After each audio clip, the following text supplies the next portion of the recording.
This is it, the big one, the only marathon event on the SACCS calendar and the jewel in the crown of the local cross-country series. Welcome to the Toyota Botswana 1000 Desert Race. This year's race moved to a new location, but everything else, the adrenaline, the drama, the heartache and the triumphs remained exactly the same. All the action is brought to you by Toyota, Ford and Total Quartz.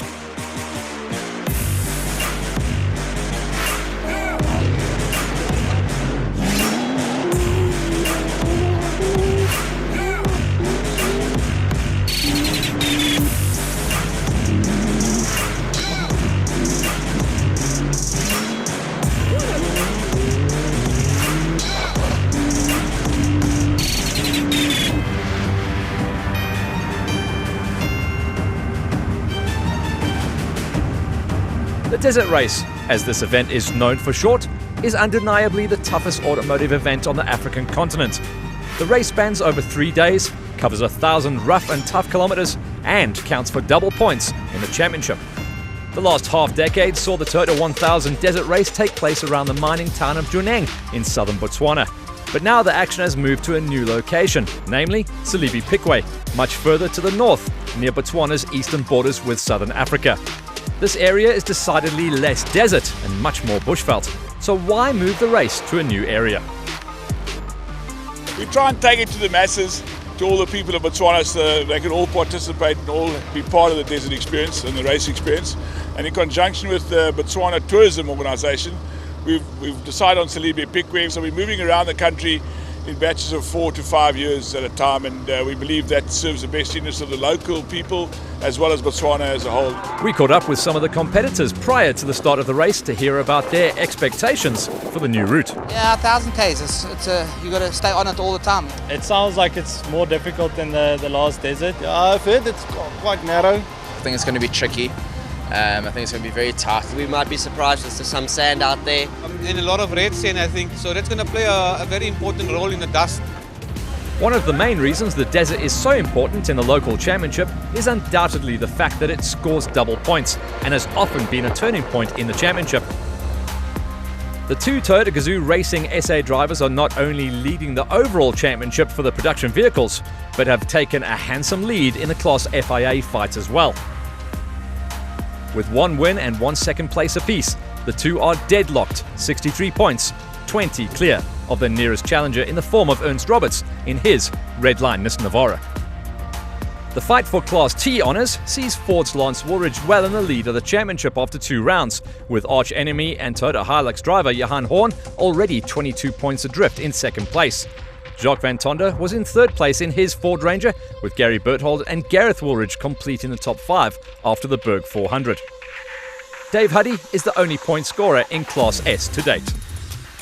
In the special vehicle category, it's the big man Lance Trethuri who is sitting pretty with Johnny T in second place, 19 points behind. The only female driver in the SACCS, Sandra Yonk, is placed in third, whilst youngster Tahia Masaji is in fourth.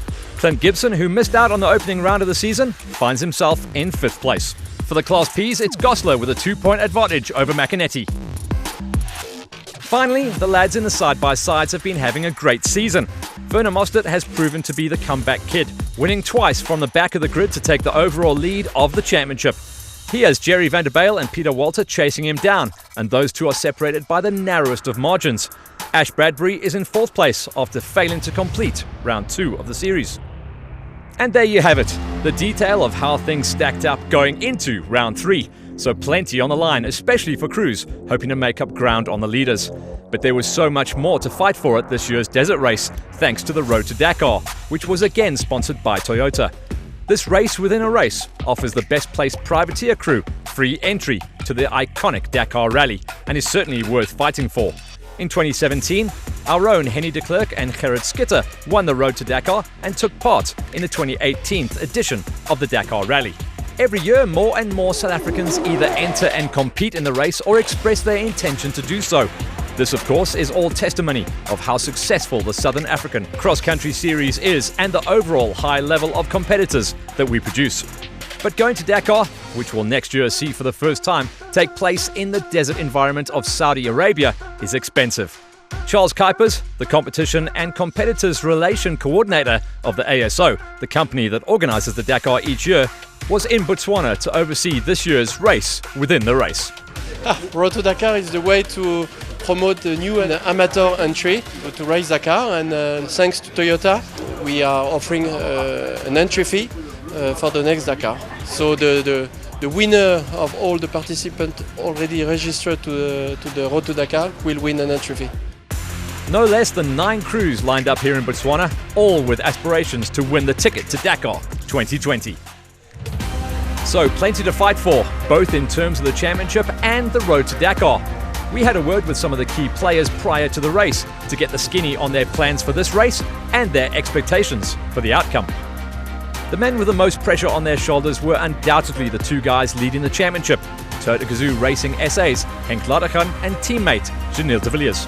The 2 drivers had the added pressure of Toyota sponsoring the event, and the so-called sponsor's curse couldn't have been far from their mind. Even so, the lads were in Botswana to win, and each had their own take on how to achieve that goal. Oh, it's going to be tricky. Like he says, we're in a new area. It sounds like it's more difficult than the last desert. I think the one with the least mistakes will probably be first at the finish line on Sunday. But I think it's going to be a hard race. You know, it's a lot of concentration. While de Villiers and Ladergan were slugging it out for the win, teammate Shamir Varioa would be hoping for a better result than he had in 2018. Last year, his brand new Nissan Navara burnt to the ground just days after leaving the factory, so simply finishing this race would already be an improvement. But Varioa has shown exceptional pace of late, finishing 3rd overall at the Berg 400, and the experienced campaigner was hoping for more than just a finish. We did some setup changes as well, and as well as getting used to the car more. Now everything seems to be right. Now we attack to get the podium. 3rd place on the FIA log belonged to Redline Motorsports' Ernst Roberts, who is competing in his first full season of Class FIA. And what a season it's been so far. But how did he feel about tackling this year's desert race? Yeah, obviously it's my first desert, so I'm quite nervous. I know I just need to go 80% pace. You know, it's all about finishing. In Class T, it was the Castrol Ford cross-country team's Lance Woolrich who was sitting pretty on top. But he knew the Horn brothers have been strong in Botswana in the past, so he was taking the pragmatic approach. So we definitely want to make sure we finish both days, and maybe if we don't even get first, if we can just get solid points for both races. As for the lads from Malalana, their season has been a humdrum affair leading up to the desert, and they were 22 points adrift coming into Botswana. So for them, there was only one way to tackle the desert race: flat out. It counts for double points, so it's important to try to do good on both days to get points. On the flip side, they had to keep an eye on Jacques Van Tonder in his Ford Ranger, as the youngster was only 8 points behind them in 3rd, and a slip-up could give Van Tonder 2nd place, which would suit the lad from Harrismith just fine. We made it possible to be at the desert, and I think we'll be pushing, but we've got a strategy and we're just going to keep to it and try to just get valuable points throughout the weekend. A win in Botswana was exactly what big man Lance Trethuru was aiming for. A championship leader in the special vehicle category, he had already taken a healthy lead after just 2 rounds, and double points in the desert would go a long way towards cementing his position at the top of the table. But to win, we first have to finish. I think it's going to be a tough race. I think it's difficult. We've heard that it's going to be quite tight in that, so not what it is like in Choneng. But Johnny T certainly wasn't going to let Trethuri have it all his own way, and a good result in Botswana could see him square things up, making for a great fight over the final 3 races on the season. Finally, the battle for supremacy in the side-by-sides was raging fierce as ever, and it was Werner Mostert who had the lead going into round 3. So these were all the men and women who lined up to tackle each other, as well as the challenges presented by the new route of the desert race here in Salibi Piquet. So what was on the cards for the 3-day-long event? Firstly, a qualifying race consisting of a 67-kilometer taster to the east of the town. The real race consisted of the so-called Eastern Loop that was planned for Saturday and the Western Loop, which would finish proceedings on the Sunday. Each loop was around 200 kilometers in length, and each loop would have to be completed twice. When all was added, it came to 1,000 kilometers of testing tracks in the Botswana bush that consisted of trees, trees, and more trees. A real challenge for both man and machine. Back in the town of Salibi Piquet, it was almost go time as the clock neared the 1 o'clock start. And this is where one could really get a feel for just how big an event this really is. We often call it the largest motor race on the African continent, which it is, but it's also the largest sporting event of any kind in our neighboring country, Botswana. And this is where the action began. In the start chute in front of thousands of passionate fans who had travelled the length and breadth of Botswana to view the spectacle. At exactly 1 o'clock, Henk Lategan and Brett Cummings dropped the hammer in their Toyota Gazoo Racing SA Hilux to mark the official start of the first ever Toyota 1000 Desert Race in Salibi Piquet. This time around, it was the top FIA and Class T cars who had to venture off first into the Botswana wilderness, followed by a string of special vehicles a few minutes later. As with any other cross-country race, the cars depart the Salibi Piquet start chute in 2-minute intervals, and only after the first few of them returned were we able to see who did what out in the desert.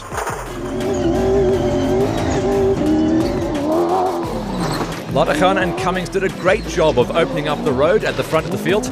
Sometimes it's a disadvantage, whilst not having dust or other competitors to get through can also be an advantage. This time around, it worked for Lategan as he set the initial pace, but the men on the move were Chris Visser and Phil Hurselman in the Atlas Copco Hilux. When the times were added, Visser came out on top with a time of 55 minutes and 52 seconds, which was just 14 seconds faster than the time set by the factory Toyota of Lategan.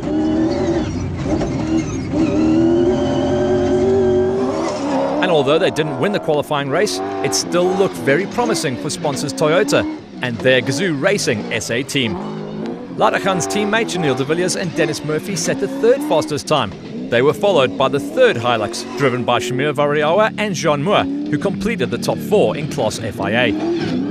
Further down the field, young Jason Venter and Jaco van Aert made a welcome return to the National Series by setting the 5th fastest time in Class FIA, behind the wheel of their 4x4 Mega World Toyota Hilux. They were around a minute ahead of the Alf Renault Duster driven by Johan van Staden and Mike Lawrenson. Behind these guys came a gaggle of Class FIA Dakar specification cars, including the Redline Motorsport Nissan Navaras of Ernest Robertson and Rian Kraling, and the sister car of Namibians Jaco van Dijk and navigator Michael Rust. In fact, a mere 3 seconds separated the two Nissans at the end of a very tight and twisty qualifying race. Unfortunately for Big Skulk and co-driver Alvin Vonk in the third Navara, it was far from plain sailing. The pair encountered dust, picked up a puncher and also got lost a number of times, relegating them to the back of the pack for Class FIA, leaving them with an uphill battle for the rest of the weekend.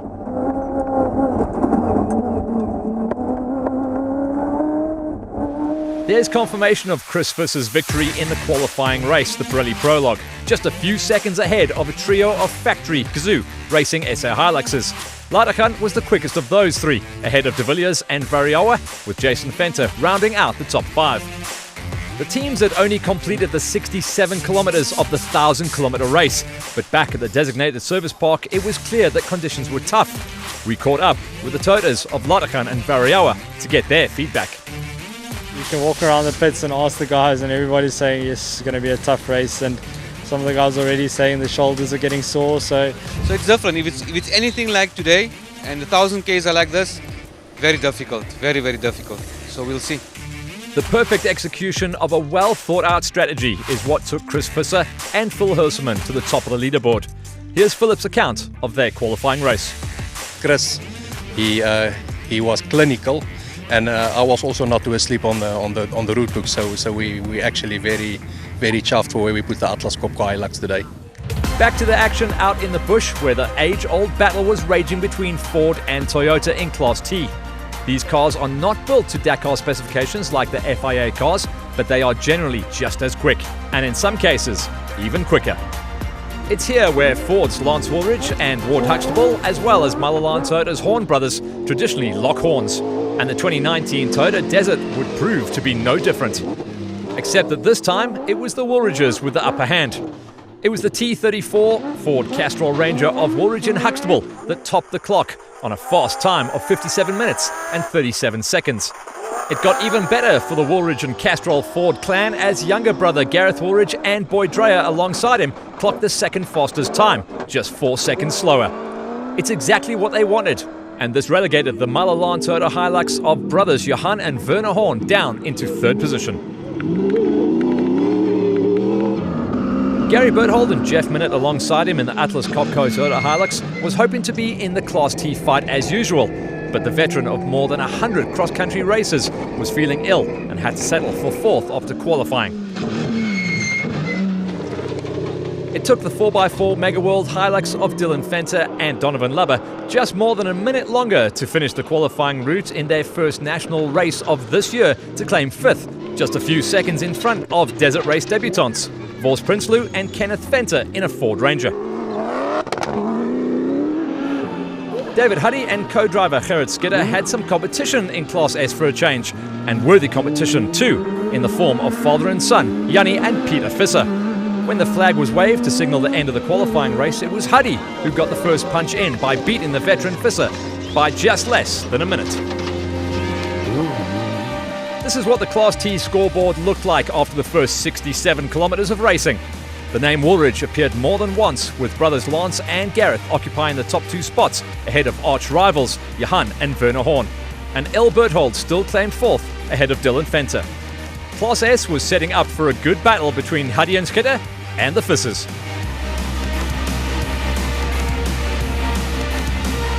It might have been early days, but things here at the Toyota 1000 Desert Race were going according to plan for the Class T pace setter, Lance Woolridge. I'm pretty lucky. I've got the four FIA cars ahead of me, and then we're the first T, and then I've got my brother behind me. So yeah, we're in a really nice position tomorrow. Johan Horn knew exactly how difficult it was going to be to make up ground from his third position. Definitely no, you're not going to pass. The route is just too narrow. So we've already enjoyed an action-packed start to the only marathon race on the South African cross-country calendar, and that's only half of the story. Besides the production vehicles that are based on the Buckies, cross-country racing also features a category of these big monsters with even bigger wheels and bigger engines. These are the Mad Maxes of the special vehicle category, and although these monsters are very quick on a good day, the Botswana bush around Salibi Pickway proved to be a little too tight and dense to allow these big monsters to really stretch their legs.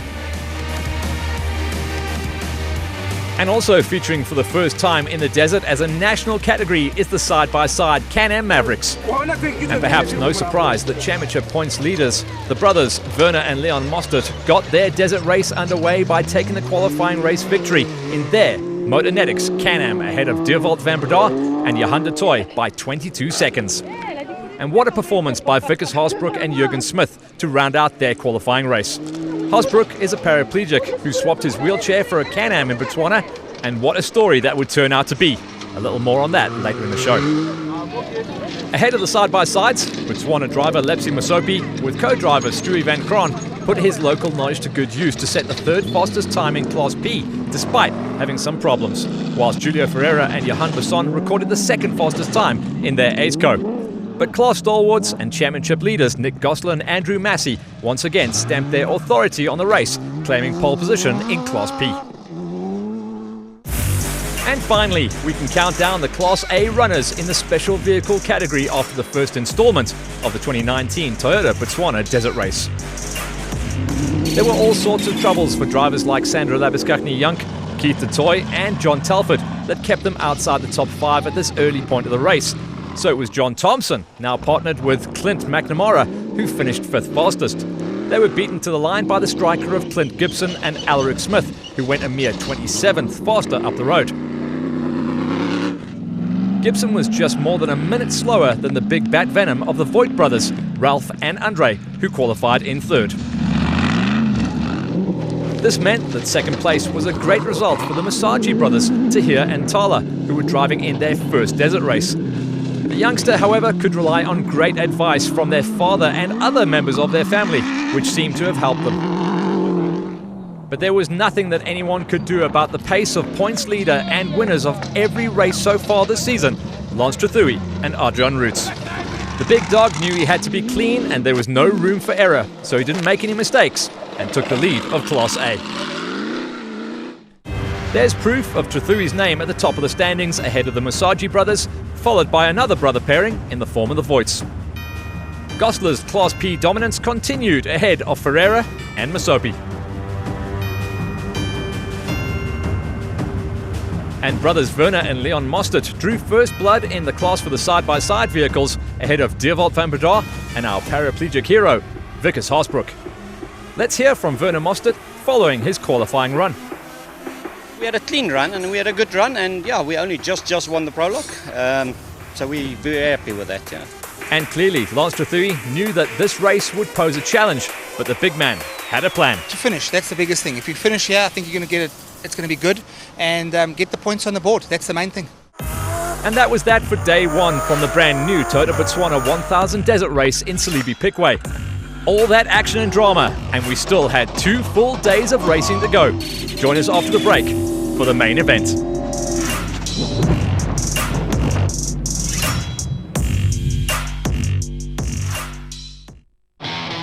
This Saturday on Supersport, who will lift the iconic Venus Rosewater dish at the All England Club? Then the Lions open their Currie Cup campaign at home to the Pumas. And Bongi Msomi leads the Proteas at the Netball World Cup. Up your game on Supersport.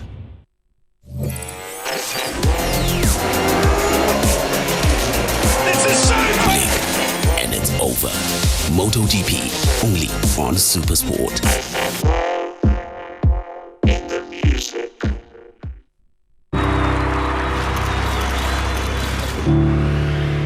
The Tour de France, live on Supersport, only on DSTV. Keep your wheels rolling every week with Toyota Cadence as we bring you the very latest from the world of cycling. Road, track and trail, Toyota Cadence will keep you up to date with the newest tech, training and racing trends. Discover what makes the top riders tick, meet the people that keep them rolling, and find out where and when to ride your bike.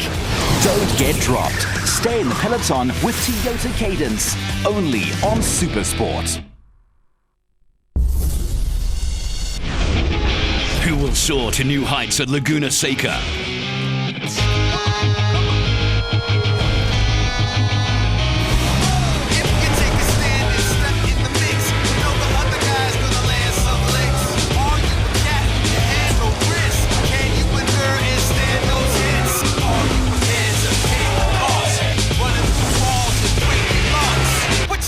Take your shot. Fight for your ride. Round 9 of SBK comes to you live from the USA 12 to 14 July on Supersport, your world of champions. Only on DSTV, Africa's leading entertainment destination.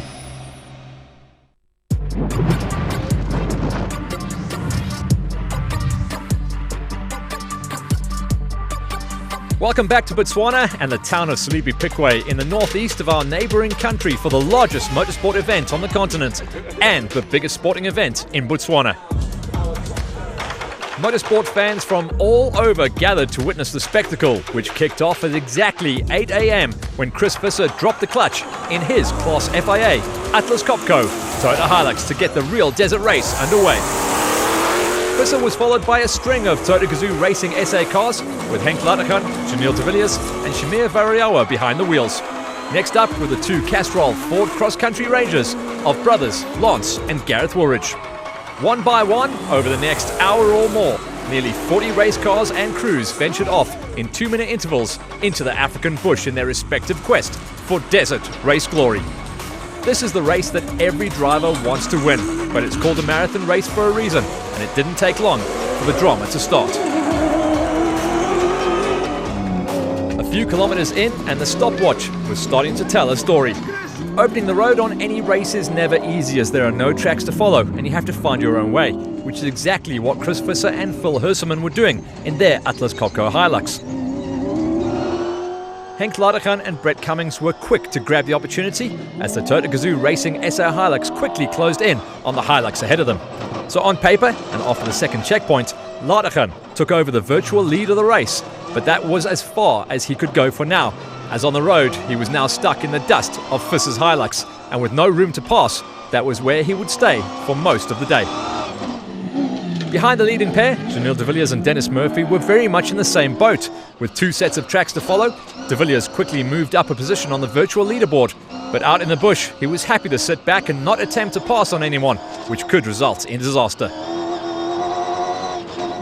Fourth on the road and fourth on the virtual leaderboard for most of the day was the third Toyota Gazoo Racing SA Hilux, driven by Shamir Variawa and Jean Moore, who kept their noses clean and stayed out of trouble, for now at least. Behind the lead in Class FIAs, the Warriors in Class T were having a great fight of their own. Pole setters Lance Woolridge and Ward Huxtable started off well, but not long into the first loop, the Castrol Ford Ranger lost its brakes. As a result, the Natalian proceeded to hit a tree which squashed the exhaust on the big Ford, robbing valuable power. This allowed the second Castrol Ford Ranger of brother Gareth Woolridge and Navi Boyd Dreyer to take the virtual Class T lead. So although the brothers swapped positions, the Ford squad was still well in control of Class T. Especially if you consider that their biggest rival, the Horn brothers from Malalan, were having a nightmare of a race. 2 broken CV joints and a damaged oil pipe would cost them more than an hour on the day and drop them way down the order. Up ahead, the first few runners were reaching the relative safety of the DSP back in Salibi Pickway, where the hard-working mechanics received an opportunity to give the cars some well-earned TLC, while the drivers had a chance to reflect on the race so far. Chris Visser dropped to third on the overall standings, but this didn't bother him at all at this stage. Yeah, I must say, I think the guys made a little bit of time. I think it's easier for the guys to see the tracks and that. But yeah, after this now, this loop, second loop, we'll go flat out for it. Latakan was in the virtual lead of the race, but the young Toyota Gazoo racing driver found it tough going in the dust coming off Visser's car. We were really just sitting in his dust the whole way, making a lot of mistakes because of the dust. Here and there we went wide, started luckily just taking panels and things off. The same could be said for Gareth Woolridge, who was in control of Class T, but didn't have it all his own way, courtesy of his own brother's dust. Very difficult to drive like that as well when you can't see, but yeah, it's for a good cause, I suppose. And let's hear from the horse's mouth, Lance Woolridge, an eventful Loop 1. Squashed the exhaust on a tree, so we lost a lot of power. And then 30 k's later, we lost brakes, front and rear. So after a short but well-earned break, it was back into the bush for all of the remaining crews. As the miles were ticking off and the going got even tougher, one could start to form a picture of what was going to be this epic race. In Class S, the fight between David Huddy and Gerrit Skitter in their Nissan Navara and the old Hilux of veteran Jannie Visser with son Peter in the navigator seat didn't really get as close as what people had hoped. Both were managing to survive the tough conditions, and when the stopwatch revealed their times, Huddy had a fairly comfortable lead at the halfway marker. The Class T battle would prove to be as intense as ever, but unfortunately not for Gary Berthold or the luckless Richard Leake. The latter failed to start the race following mechanical issues after qualifying, whilst Berthold's illness got the best of him, forcing him to throw in the towel after Loop 1.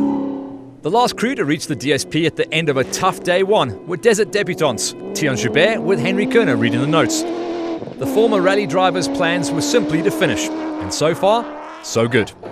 The Horn brothers from Malalan endured what can only be described as a day that was out to build their characters, as they eventually managed to reach the DSP in 6th place, but they were more than an hour behind the Class T leaders.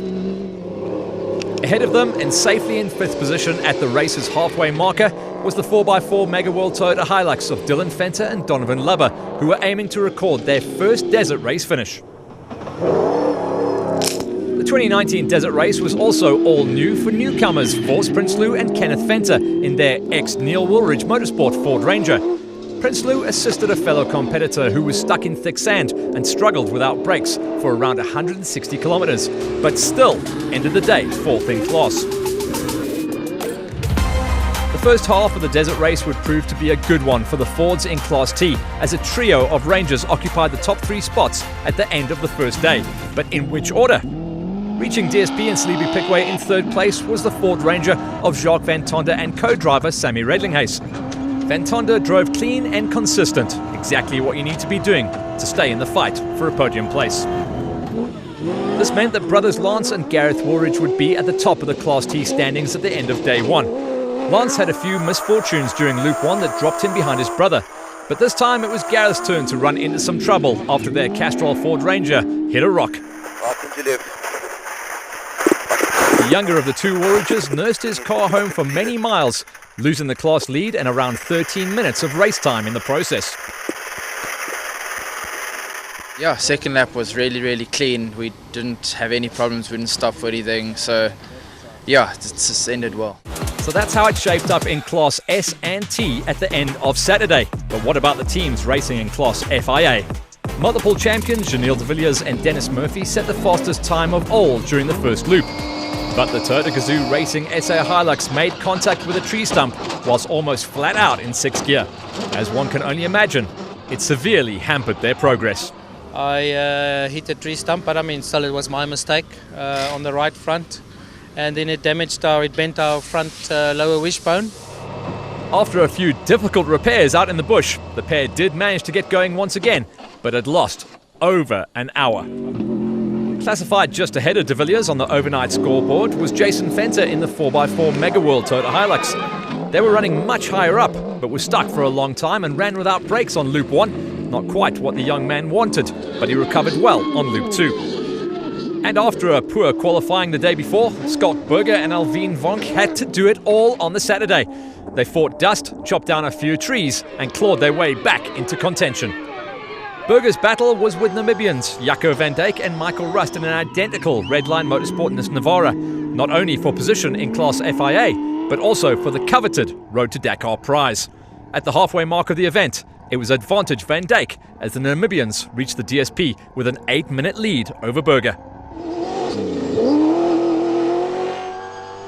The golden rule of cross-country racing is to never get out of the car. In other words, to avoid changing flat tyres or other broken parts. And that's exactly what Johan van Staden and Mike Lawrenson achieved in their Elf Renault Duster.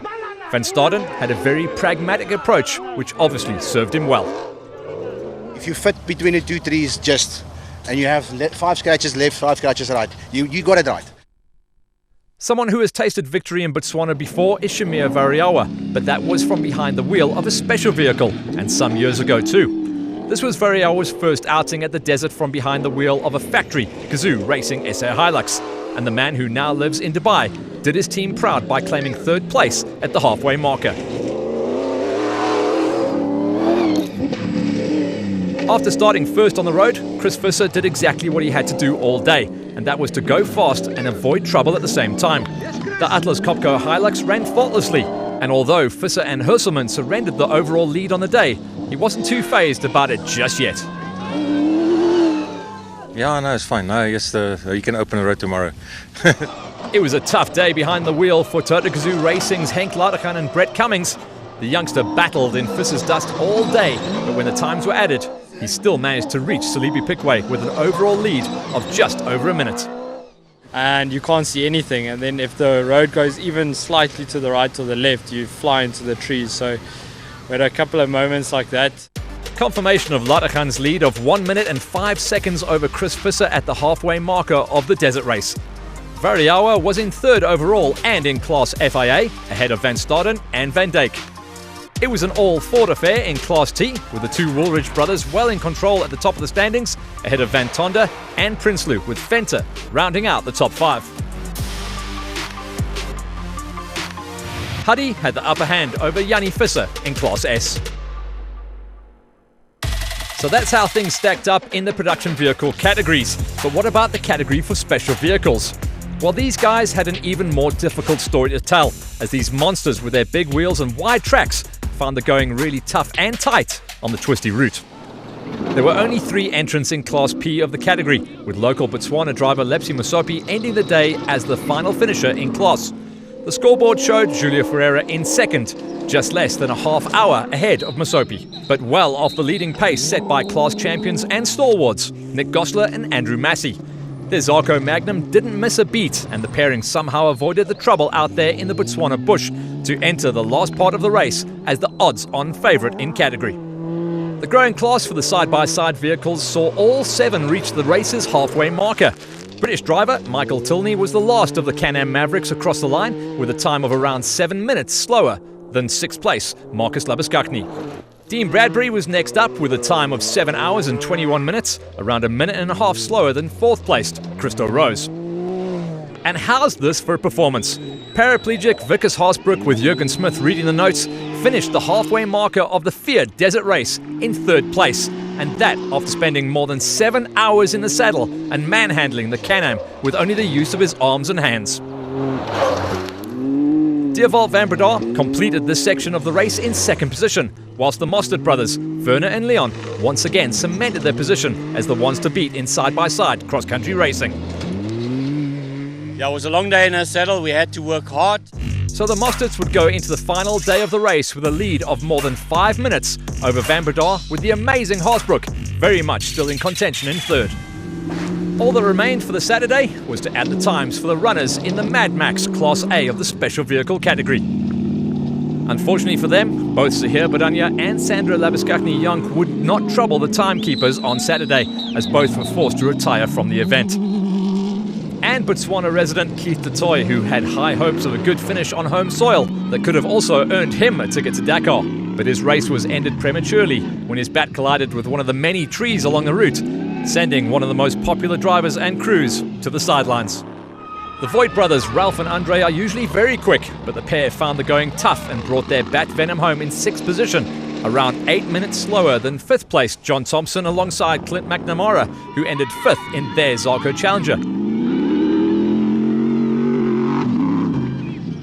Clint Gibson and Alaric Smith started the race from 4th where they qualified, and that's exactly where they ended after a consistent day.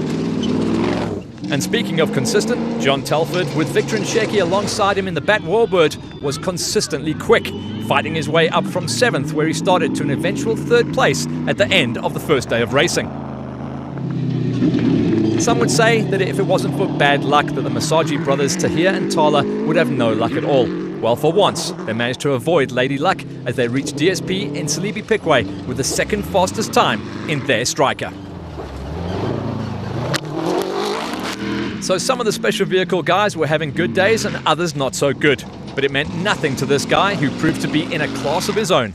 The big dog, Lance Trethuri, qualified in pole position with Adrian Roots doing a sterling job on the notes. The big man steered his big Bat Venom clear of trouble and into a comfortable overnight lead of 18 minutes. Yeah, it was testing today. Lots of lefts and rights, and they call it the Scandinavian flick. Well, let me tell you, we were doing the South African flick today. All over the place. But it's good to be here, and that's the main thing. A lead of 18 minutes and 48 seconds for Trethuri over the Masaji brothers to be precise, with John Telford fighting his way up to 3rd ahead of Gibson and Thompson.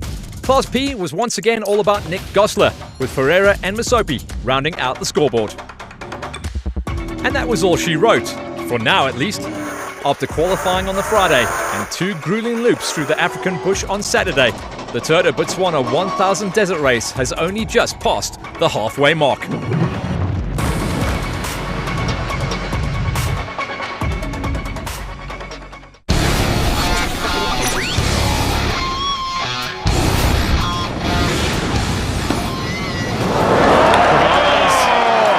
He said he would. He said he would, and the reaction. He's not breaking the rules. He said he was going to do it, and he's done it. Players are ready, thank you.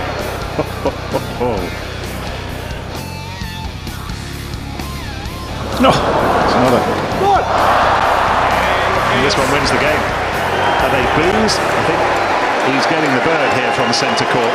He's tweaking the nose of Nadal. And he's not making friends inside this arena at the moment. Ineos leads 4 games to 1. Second set.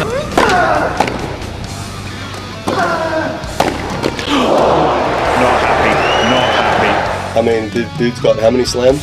How much money in the bank account? I think he can take a ball to the chest, but I'm not going to apologise to him at all.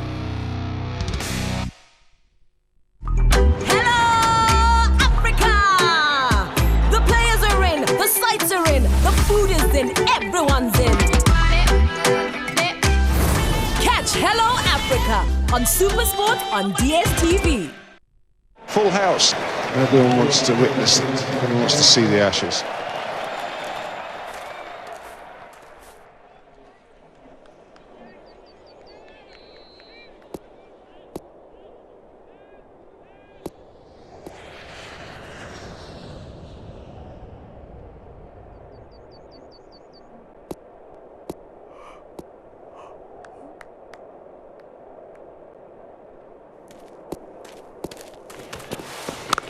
Cricket's oldest rivalry resumes. Watch every ball of the battle for the Little Urn as England take on Australia in the Ashes, only on SuperSport on DStv Premium.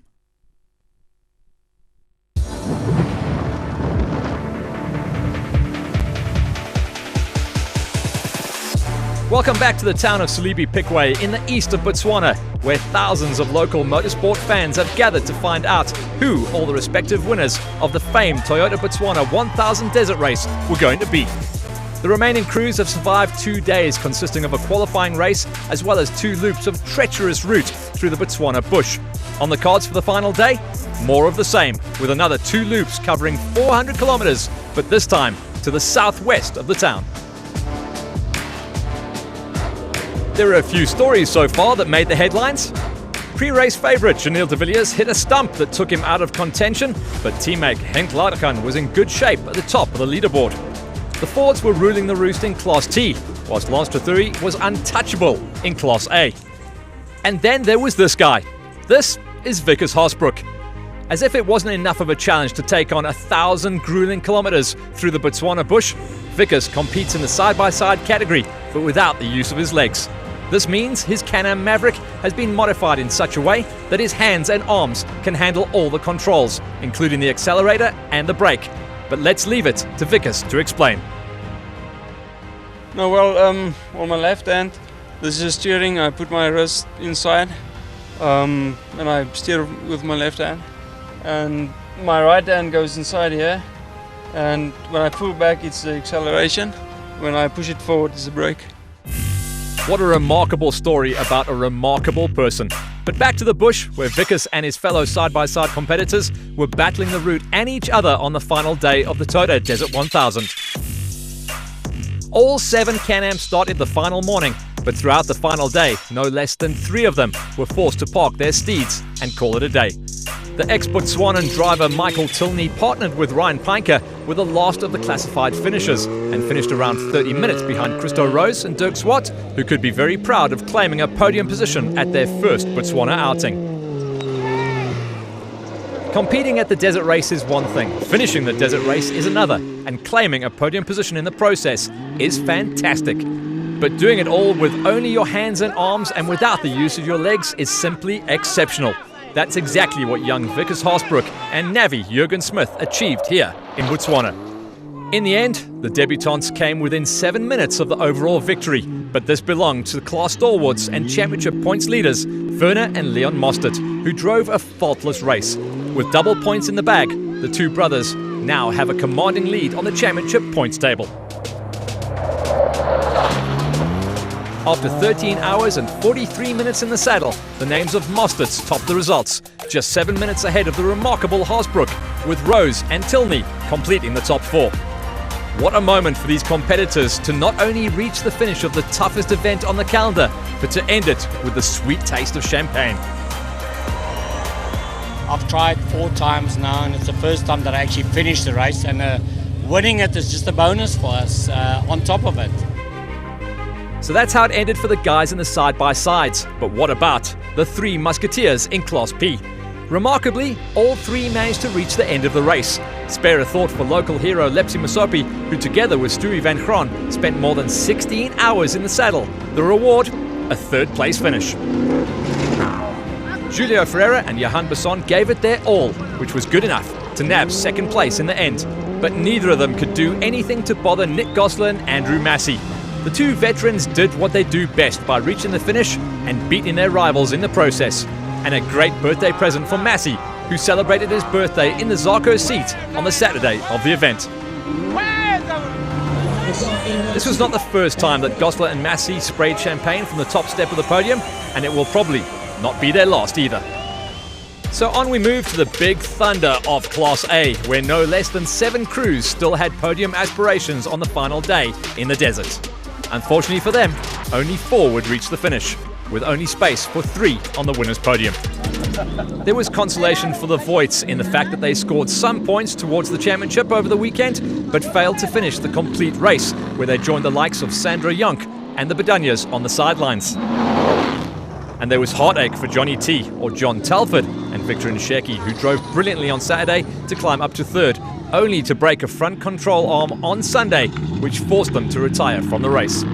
At one point, everyone thought that the young Masagi brothers would finally shake the monkey off their back by claiming a podium finish. But this too didn't happen, as some issues on the final day dropped them down from second to fourth. Still, they were quite satisfied with a finish at the Desert. The Masagi's troubles opened the door for veteran John Thompson to claw his way up into a podium finish. Over the course of the weekend, Thompson made use of two different navigators in the form of Clint McNamara and regular Marisa Matten, so the podium was going to be a crowded place indeed. And second overall at the Fiat Desert Race was a great result for Clint Gibson, partnered by Alaric Smith. The striker driver started the day in fourth, but a clean run when others started to trip up allowed him to climb the leaderboard and claim a well-deserved second place finish in Class A, as well as overall in the special vehicle category. But there was never really any doubt as to who was going to come out on top. Big man Lance Trethewey and Adrian Roots were firmly in control from when the first flag was waved on the Friday of the event, right until they reached the checkered flag 3 days later. It was a dominant performance from the man who has now won every race this season and will be hard, if not impossible, to catch them over the remaining events. After 12 hard hours in the saddle, fighting a big car with big horsepower on tight and twisty tracks with trees never more than a few centimeters away, it was finally time for the big man to taste success on the coveted Toyota Desert 1000 race podium. Needless to say, the big guy was pleased. And I'd just like to thank my whole team, from Luan, our mechanic, busy getting the car ready, to Sandra and the kids for coming here. Adrian did a great job on the notes. And, it's a team effort, and without all of them, we wouldn't be here today. The 2019 Toyota Kalahari Botswana Desert Race was nearing its end, and so far, it had more than its fair share of drama and heartache. But most importantly, for the passionate fans, loads of top-class action. But there were still a number of questions that needed to be answered. Would veteran Jannie Visser be able to stage a comeback in Class S on the final day? Who will win the road to Dakar between the Nissan drivers Jaco van Dijk and Schalk Burger? It was clear that a Ford was going to win Class T, but which one?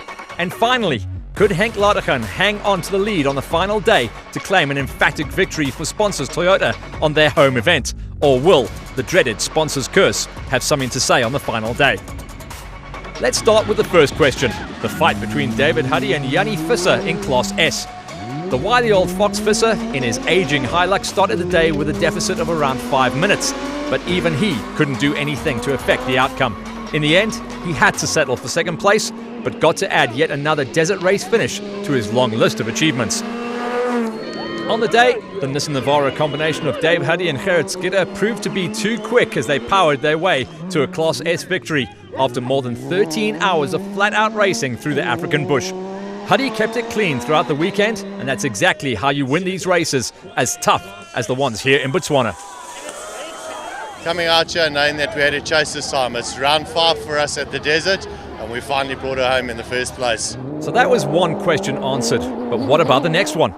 Well, after 2 days in the desert, it was clear that either Jaco van Dijk or Schalk Burger would win a massive prize, a free entry into Dakar, which is worth more than just the actual cost in euros. So both crews had everything to race for. Van Dijk and Rust set off on Saturday morning with the idea to bring it home, whereas Burger and Vonk knew they had to come out fighting to stand any chance of closing the gap to the Namibians up the road. Initially it worked, as the split times revealed that Burger did make inroads, but then it all went wrong when he encountered 2 flat tyres as a result of, by his own account, losing concentration. Van Dijk didn't have it all his own way either, as he lost power steering with 60 kilometers to go.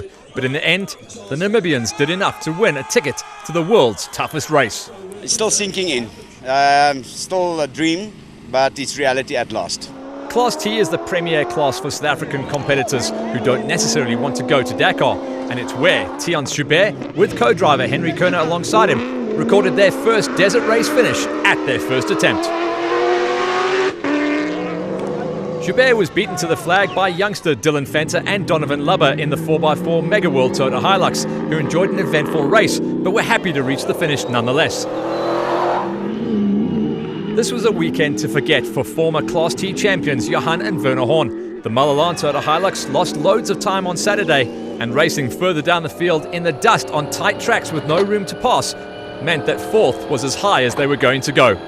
Most certainly not what they wanted. It was a great weekend for Fords in Class T, with the privateer squad of Jacques Van Tonder and Sammy Redlinghuis maintaining their grip on a podium position throughout the weekend. The youngster from Harrismith found the going tough like everyone else, but didn't put a foot wrong and got rewarded with a fine third place in Class T.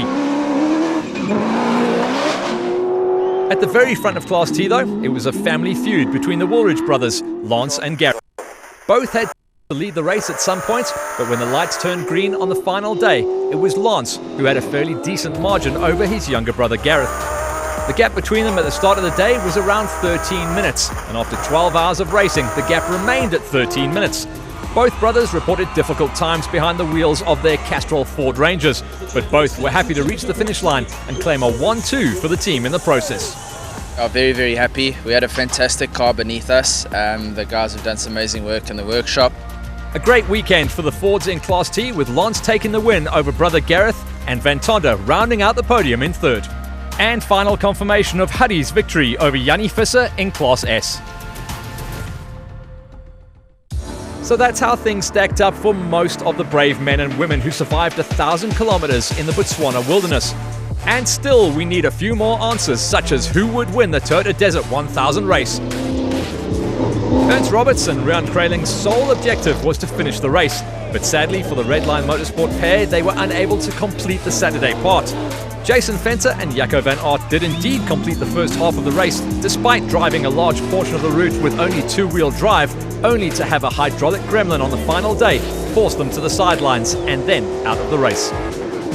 Chenille de Villiers and Dennis Murphy were undoubtedly the pre-race favourites to take another victory at the Desert Race, but their hopes were shattered when they hit a stump on Saturday. And on Sunday, the Toyota Gazoo Racing SA Hilux only saw one thing: dust. Dust and more dust. And with nowhere to go to make the passes, the champion had no choice but to settle for a low 6th place finish. Not quite what he'd been hoping for. The battle for fourth was, as we know, also a battle for the coveted Dakar entry fee between Jaco van Dijk and Skalkberger, with Van Dijk coming out on top. A podium place finish at the Desert Race is what drivers dream of, and for Johan van Staden and Mike Lawrenson, that dream became a reality when their Alf Renault Duster crossed the finish line with a total race time of 12 hours and 2 minutes. Van Staden was as steady as ever and didn't make any mistakes to claim the third step of the Class FIA podium. The top 2 steps of the coveted Desert Race podium were still available, but there were 3 teams all gunning for glory. The remaining 2 Toyota Gazoo Racing SA squads in the form of Shamir Variawa and Henk Ladegan, and the Atlas Copco Hilux of Chris Visser. Variawa started the day around 8 minutes off the lead, so the experienced campaigner knew that he needed a fair bit of luck in order to leapfrog both Ladegan and Visser. And as the overnight leader, Ladegan had a big target on his back, and the former champion Chris Visser had the youngster in his sights. Fans were hoping for a tough fight between these two, but early on Loop 1, the Botswana Bush had something to say. A flat tyre and the time it took to change the wheel meant that Ladegan surrendered the lead to the farmer from the northwest, and that was only the beginning of Ladegan's woes. The dreaded sponsor's curse struck when it went from bad to worse to even more worse for the Toyota Gazoo Racing star. There's a really tight left-right, and we went through the left but didn't make the right, and I went straight into the bushes, and there was a sawn-off tree in the bush. So we hit that just off center, and it bent the steering arm and control arm. And there we sat for an hour and 20 minutes fixing the problem, and then limped it home, and the guys are doing a really good job to get us back into Loop 2, but basically we're just driving to finish now. Ladegan dropped down the order, opening the way for teammate Variawa to climb up into second position. A spot the former special vehicle champion managed to cling on to until the checkered flag to earn some consolation for sponsors Toyota at their home event. But all of this only meant one thing, and it was that Chris Visser and Phil Herseman would conquer the desert to be crowned 2019 Toyota Botswana 1000 Desert Race champions. Visser in his Atlas Copco Hilux kept the pressure on the entire weekend, and when it mattered most, he came through to claim a very popular victory in front of an appreciative crowd in Salibi Piquet. Visser's winning margin over Variawa was just over 7 minutes in the end, a healthy margin after 1,000 grueling kilometres. Van Staden claimed a solid third place ahead of the Nissans of Van Dijk and Berger. For Visser, Variawa and Van Staden, it was time to celebrate by spraying non-alcoholic bubbly from the winner's podium. Let's hear from the man of the moment after winning the biggest motor race on the African continent. Yeah, no, this is the one. That's one step lower than the Dakar, but this is the one to win. And that was it from the only marathon event on this year's calendar. Next up, we return to the Highveld as the South African cross-country series enters its second half with the Atlas Copco sponsored race near the town of Bronkhorstspruit over the first weekend of August. See you out there. The highlights of this year's Toyota Botswana 1000 Desert Race were brought to you by Toyota, Ford and Total Quartz.